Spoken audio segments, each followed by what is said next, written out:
आत्ता साधीची गोष्ट आहे, आपण आता डिलिमिटेशनचा आत्ता विषय निघाला होता, बरोबर आहे.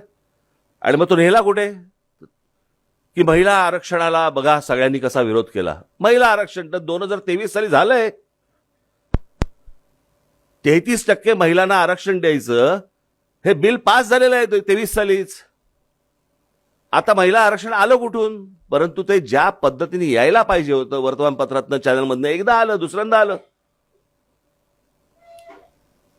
हे जे मोर्चे काढत होते, या मोर्चे काढणाऱ्या जी लोक होती त्यांना मला असं वाटतं पत्रकारांनी विचारायला पाहिजे होतं 2023 साली काय झालं. मग तुम्ही आता मोर्चा का काढतात?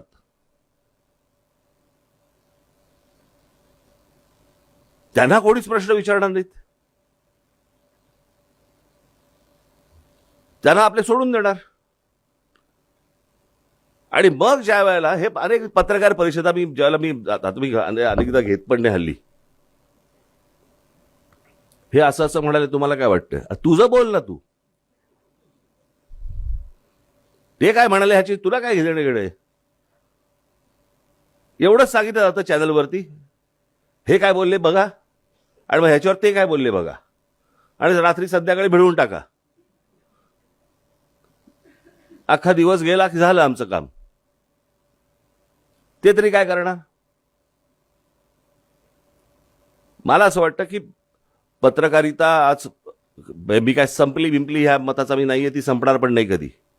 अनेक चांगले पत्रकार आहेत, हे उत्तम काम करतायत, ते करतच राहणार. नवीन पत्रकार येतील, तेही करत राहणार. ही आज कोणाची सत्ता आहे, कोणी दबाव टाकत असेल, परंतु कोणी सत्तेचा अमरपट्टा घेऊन आलेला नसतो. आणि जसं काय म्हणतो आपण त्याला की अशा प्रकारच्या गोष्टी ज्यावेळेला सुरू असतात त्याही जात असतात.